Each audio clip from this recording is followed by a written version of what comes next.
আসসালামু আলাইকুম, সবাইকে শুভেচ্ছা জানাচ্ছি। মাসুম মাহবুব দেখছেন ওপেন দ্য ইউটিউব চ্যানেল এবং মাসুম মাহবুব ফেসবুক পেজ। প্রিয় দর্শক, আপনাদের কমেন্ট পড়ছিলাম যশোর থেকে হৃদয়। আমি নাকি তার নামটা কখনো উচ্চারণ করি না। ভাই হৃদয়, আপনার হৃদয়ে জুড়ে আছি নাকি আমাদের হৃদয় জুড়ে আছেন আপনি, কোনটা?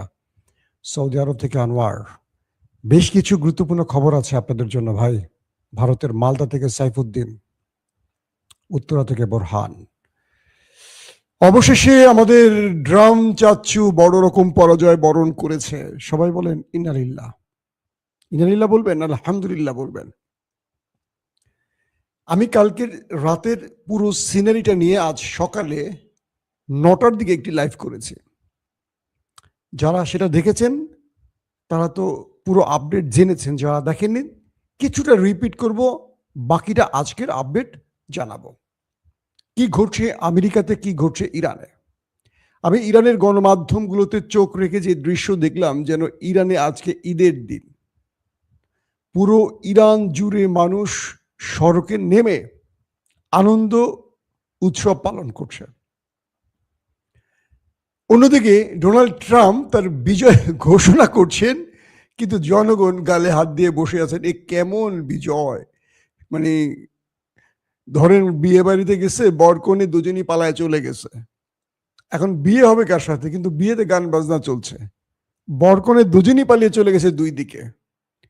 ধরেন কোণে চলে গেছে একদিকে, বর চলে গেছে আরেক দিকে, আর উৎসব করছে দুই পক্ষের পিতামাতা বা আত্মীয় স্বজনরা, গান বাজনা করছে। আমেরিকার অবস্থাটা হয়েছে এরকম। দর্শক, ইরান তার দীর্ঘ প্রতীক্ষা, ত্যাগ, তার লড়াই, তার ইমানের শক্তি, তার অনেক বড় কি বলবো স্যাক্রিফাইস, সবকিছুর বিনিময়ে একটা বিশাল সাফল্য পেয়েছে। একদম ধরে ধরে আজকে বলবো আপনাদের সেই খবরগুলো। 2 নম্বর, ইসরায়েল এবং আমেরিকা তারা বুঝে ওঠেনি। একটু হিস্টোরির পেছনে যাই। ইরান এবং আমেরিকা যখন এই আলোচনাটা শুরু করে ইউরেনিয়াম সমৃদ্ধকরণ বা পারমাণবিক প্রকল্প ইস্যুতে, ব্যালিস্টিক প্রোগ্রাম ইস্যুতে, তখন ইসরায়েলের চেষ্টা ছিল যে কোনোভাবে এই আলোচনাটা ভেস্তে যাক, কারণ তারা ইরানকে ধ্বংস করতে চায়। মধ্যপ্রাচ্যে ইরান সত্যিকার অর্থে মোসাদের তথ্য মতে যে ইরান টিকে থাকলে ইসরায়েল কখনো বিশ্ব মোড়ল মানে অ্যারাবিয়ান মোড়ল বা গালফ মোড়ল বা মধ্যপ্রাচ্যের মোড়ল হতে পারবে না, কারণ তাদের টার্গেট গ্রেটার ইসরায়েল। সেই মতে নেতানিয়াহু বারবার ট্রাম্পকে চেষ্টা করছিলেন।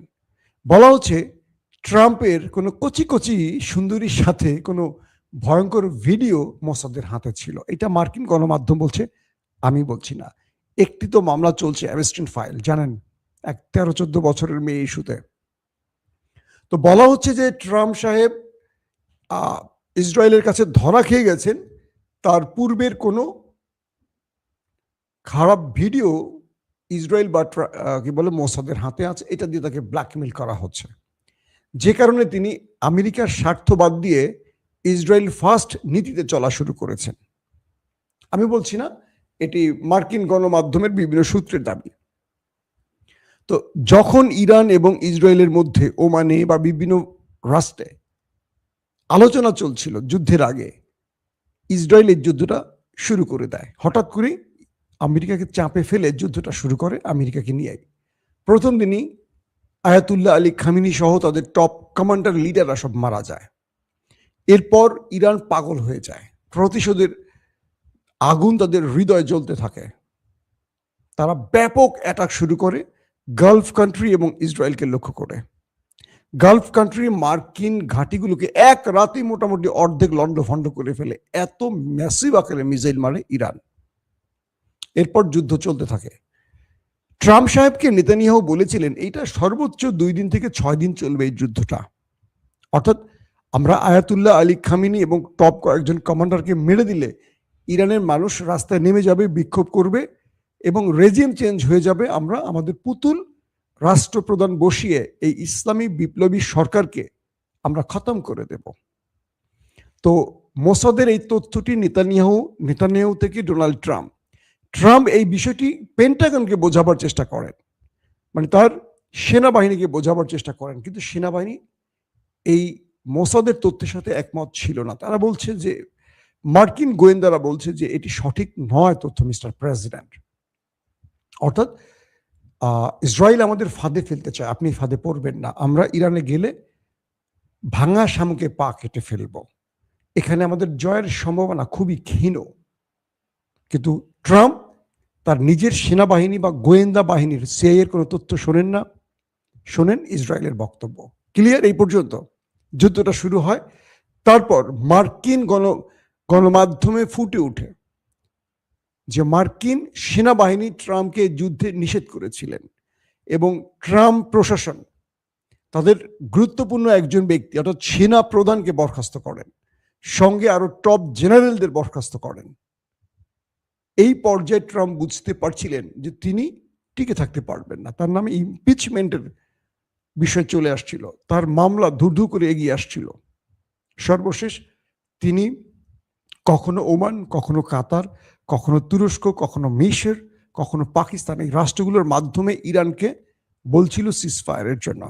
কখনো তিনি 48 ঘন্টার সময় চান, কখনো 5 দিনের সময় চান, কখনো 10 দিনের সময় চান। সর্বশেষ 10 দিন সময় চাইলে ইরান বলে কোনো যুদ্ধবিরতি হবে না, আমার যে 10টি শর্ত আছে এই 10টি শর্ত মেনে তুমি যুদ্ধবিরতি করলে আমি রাজি আছি। ট্রাম্প জানেন যে 10টা মানলে তার আর রাজনীতি থাকবে না, আগামী নির্বাচনে তিনি গোহারা হারবেন। এমনিতে তার জনপ্রিয়তা 30-এর নিচে চলে আসছে, 30%-এর নিচে। তো ট্রাম্প কি করলেন, কালকে তিনি পাকিস্তানকে পুরোপুরি একটা সভ্যতা ধ্বংস করে ফেলবে, মানে পুরো ইরানকে ধ্বংস করে ফেলার জন্য নিউক্লিয়ার অ্যাটাকের হুমকি দিয়ে তিনি একটা লাস্ট স্টেটমেন্ট দেন, বলেন যে 1000 বছরের একটি সভ্যতা আজ রাতে ধ্বংস হয়ে যাবে, মানে ইরান ধ্বংস হয়ে যাবে। ইরানের কোটি জনগণ রাস্তায় নেমে আল্লাহু আকবার স্লোগান দেয়া শুরু করে, ভয় পায় না। ট্রাম্প দেখলেন এটা কেমন জাতি, আমার ভয়ে বাঘে মহিষে এক ঘাটে পানি খায়, আর ইরানকে এত মারলাম, 13 থেকে 14,000 স্থানে শুধু হিটই করলাম, বোম্বিং করলাম, ওরা ভয় পায় না। আমরা অভিযান চালালাম, ইরানের সেনাবাহিনী, ইরানের জনগণ যে যার মতো পারছে আমার পুরো এয়ারক্রাফটকে খতম করে সব ধ্বংস করে দিয়েছে, আমার সেনাবাহিনীকে পিটিয়ে আবার ওপারে পাঠিয়ে দিল। এই জাতিকে কোনোভাবে ট্রাম্প দমাতে পারছিল না। ফলশ্রুতিতে তিনি একটি ড্রাফট লিখলেন হোয়াইট হাউসে বসে তার সচিবকে দিয়ে, লিখে বললেন যে এই ড্রাফটটি দ্রুত পাকিস্তানের শাহবাজকে পাঠাও। ফোন দিয়ে শাহবাজের ঘুম ভাগালেন, রাত তখন 2টো, বাংলাদেশ সময় 2টো, পাকিস্তান সময় বোধহয় 1টার মতো বাজে। ঘুম ভাঙিয়ে শাহবাজকে বললেন যে এই ড্রাফটটি তুমি দ্রুত পাঠাও, মানে তোমার টুইটারে পোস্ট করো, দ্রুত এই পোস্টটি তুমি করো, কারণ ইরান আমার কথা শুনছে না, আর আমার মার্কিন প্রশাসন, মার্কিন সিনেট, কংগ্রেস, মার্কিন এস্টাবলিশমেন্ট কেউ ইরানের নিউক্লিয়ার অ্যাটাকের পক্ষে না, কারণ এই অ্যাটাকটির মধ্য দিয়ে আমেরিকা শেষ হয়ে যাবে, ধ্বংস হয়ে যাবে। কি করার আছে এখন বলেন? এই পরিস্থিতিতে মিস্টার শাহবাজ শরীফ বলেন যে ওস্তাদ আপনার জন্য আমি কি করতে পারি বলেন, আমি সেইটাই করব আপনার জন্য। ফলশ্রুতিতে পাকিস্তান প্রেসিডেন্টকে যেই ড্রাফটটি আমেরিকা লিখে দেয়, সেই ড্রাফটটি সরাসরি ঘুম থেকে উঠে চোখ ডলে ডলে শাহবাজ শরীফ পোস্ট করে। কি লেখা ছিল সেখানে? তার প্রথমে লেখা ছিল পাকিস্তান, একদম ইংলিশ ওয়ার্ডে এরকম লেখছিল, draft Pakistan prime minister message on X, draft Pakistan prime minister মানে পিএম মেসেজ পাকিস্তানস, শব্দটার সাথে একটা এস যোগ করছে, এবং মেসেজ অন এক্স, অর্থাৎ এটি কারো দ্বারা পাঠানো একটি মেসেজ। ট্রাম্প যখন এই মেসেজ দেখলেন আবার ফোন দিলেন, এই বেটা শাহবাজ তুই কি লেখাপড়া কিছু শিখোস নাই, আমি যে তোরে মেসেজ পাঠাচ্ছি রেখে জাতিকে বুঝাইতে হবে, তুই তোর মতো করে লিখবি। শাহবাজ আবারও লিখলেন সেই মেসেজটি, মানে শুধু জাস্ট শিরোনামটি ফেলে দিলেন, যে শব্দটি এই মাত্র বললাম এটি ফেলে দিয়ে সেটিকে রিটুইট করলেন। ইরানকে ফোন দিলেন, যে ইরান তোমার সাথে ট্রাম্প কথা বলতে চায় বা তোমার সাথে আলোচনা করতে চায় যুদ্ধবিরতি প্রসঙ্গে। ইরানের সুপ্রিম কাউন্সিল তারা বলছে কোনো আলোচনা নেই, তাদেরকে নিউক্লিয়ার মারতে বলো, আমরা প্রস্তুত আছি। ইরান বলল পাকিস্তানকে সরাসরি যে আমরা আমাদের সবচেয়ে ভয়ঙ্কর মিসাইলগুলোকে আপলোড করে রেখেছি, গালফ কান্ট্রির একটি দেশও রক্ষা পাবে না। তাদের বিদ্যুৎ প্ল্যান, তেলের যে প্ল্যানগুলো আছে, তারপরে পানি শোধনাগার, ইসরায়েলের কোনো কিছু বাদ নেই, মার্কিন ঘাঁটির একটিও বাদ নেই।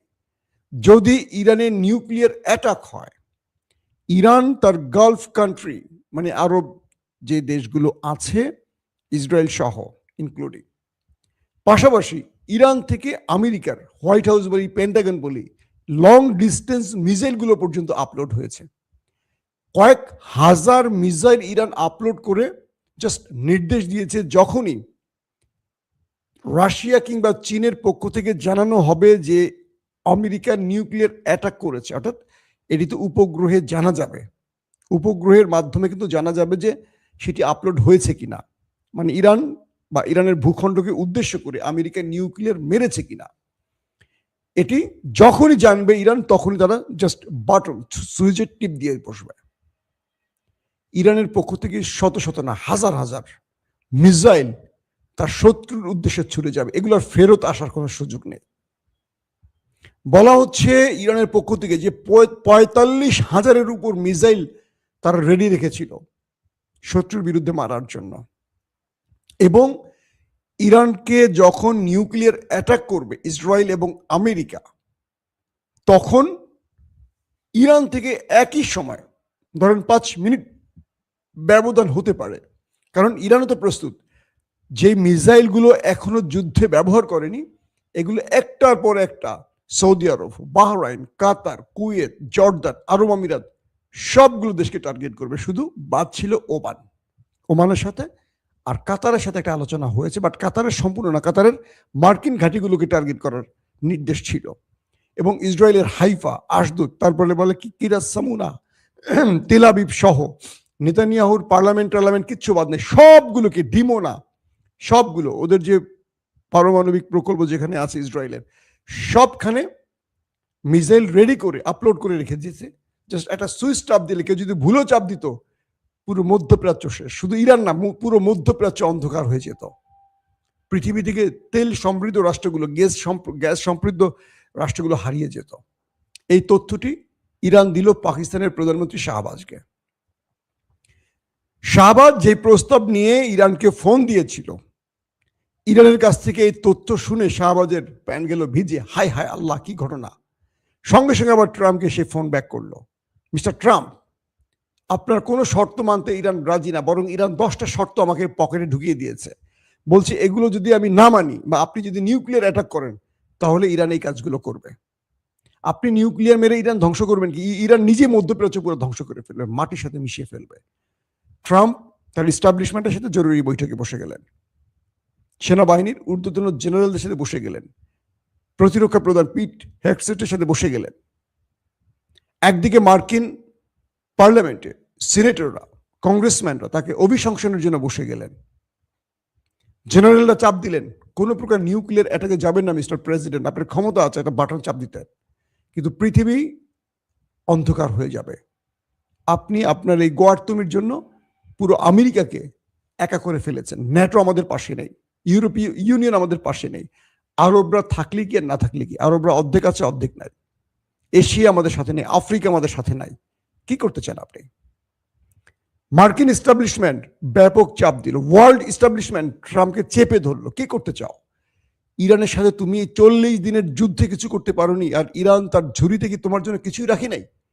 তুমি মার্কিন যুক্তরাষ্ট্র, তোমার বন্ধু ইসরায়েল, দুজনের ঘরে নিউক্লিয়ার আছে, ইরান কিটা জানে না? ইরানের পক্ষ থেকে নাকি আরেকটি বার্তা দেওয়া হয়েছিল পাকিস্তানকে, ইরান এই রাতেই নিউক্লিয়ার পরীক্ষা চালাবে। তার মানে কি, এরকম একটা তথ্য আসছে, যদি ইরান প্রকাশ্যে কথাটা বলছে না, কিছু সাংবাদিকরা এই কথাগুলো বলেছিলেন। পাকিস্তান এই সংবাদগুলো প্রচার করে আবার বন্ধ করে দিয়েছে এস্টাবলিশমেন্টের নির্দেশে। তো বলা হচ্ছে যে ইরান শুধু মিসাইল না, প্রথমেই তারা নিউক্লিয়ার পরীক্ষা চালাতো। নিউক্লিয়ার পরীক্ষা মানে কি? তার মানে ইরান তার নিউক্লিয়ারও সেট করেছিল ইসরায়েল বা গালফ কান্ট্রিকে টার্গেট করে। অবশেষে ট্রাম্প ইরানের 10টি শর্ত মানতে রাজি হয়ে গেছেন। এই 10টি শর্ত কি আমি আপনাদের ডিটেল বলে দিয়েছি আমার আগের ভিডিওতে, এখন বলবো না, প্রয়োজনে রাতের ভিডিওতে আরেকবার বলবো। এখন এই লড়াইয়ের মাধ্যমে কি হলো, যেমন ইরানের পররাষ্ট্রমন্ত্রী আব্বাস আরাকচি বলছেন, আমরা পাকিস্তানকে কৃতজ্ঞতা জানাই, তারা চেষ্টা করেছে। তবে আমরা এইটুকু বলতে চাই, আমাদের যে 10টি শর্ত আছে যুদ্ধবিরতির, এগুলো অক্ষরে অক্ষরে মানতে হবে। যদি না মানে আমরা আবার অ্যাটাক শুরু করে দেব। পাকিস্তান কি বলে, আমেরিকার সাথে আমাদের কোনো মানে কি দহরম মহরমের সুযোগ নেই। সুপ্রিম কাউন্সিল কি বলছে, যে 10টি শর্ত মেনে নেওয়ার মাধ্যমেই যুদ্ধবিরতি বাস্তবায়িত হবে। ইরানের সুপ্রিম কাউন্সিল খুব পাওয়ারফুল, পররাষ্ট্রমন্ত্রী প্রেসিডেন্টের চেয়ে পাওয়ারফুল। তারা বলছেন ইরান জাতিকে ধন্যবাদ, তারা অনেক বড় ত্যাগ স্বীকার করেছেন, অনেক রক্ত গেছে, অনেক কমান্ডার, সর্বোচ্চ নেতা আলী খামেনির প্রাণ গেছে। তারপর আইআরজিসি, বিমান প্রধান, গোয়েন্দা প্রধান সহ যারা প্রাণ হারিয়েছেন তাদের রুহের মাগফিরাত কামনা করে সুপ্রিম কাউন্সিল বলছে, আমরা শত্রুকে সর্বোচ্চ মোকাবেলা করেছি এবং শত্রুকে পরাস্ত করেছি, অতএব এই বিজয় ইরানি জাতির বিজয়। দুর্দান্ত একটি বক্তব্য দিয়েছেন। পাশাপাশি আমেরিকা এবং ইসরায়েলের খামেনির রেজিমকে ধাক্কা দিয়ে ফেলে দেওয়ার যে চেষ্টা, সেটি ব্যর্থ হয়েছে। এই লড়াইয়ের মাধ্যমে দুটো জিনিস স্পষ্ট হয়েছে। এক, মার্কিন যুক্তরাষ্ট্র এবং ইসরায়েল মিলে ইরানের খামেনির রেজিমকে শেষ করতে পারেনি। দুই, আগামীতে আমেরিকা কিংবা ইসরায়েল ইরানে অ্যাটাক করার আগে 14 বার চিন্তা করবে এটা কি জিনিস, এটা কেমন ভেমরুলের জাতি। ওরা 1000 বার চিন্তা করবে যে এটা ইরান, যাদের 1,40,00,000 লোক কালকে প্রস্তুত ছিল ওই শত্রুর সাথে লড়াই করার জন্য। বুঝতে পারছেন, প্রথমে 10 লক্ষ স্বেচ্ছাসেবী ফাইটার চেয়েছিল, যাদের ট্রেনিং শুরু করেছিল ইরান। 70 লক্ষ নামই লিখিয়েছে। যখনই আমেরিকা নিউক্লিয়ারের হুমকি দিয়েছে অ্যাটাকের, 1,40,00,000 নাম তালিকাভুক্ত হয়ে গেছে। বুঝতে পারছেন কেমন জাতি, বাংলাদেশিদের মতো না। এখনো আমরা জানি না আমরা বাংলাদেশি না বাঙালি জাতি। ওরে বাবা, আমাদের বাংলাদেশে এখন সাবেক আওয়ামী প্রেমীরা এখন টেলিভিশন টক শোতে খুব সুন্দর করে কথা বলেন।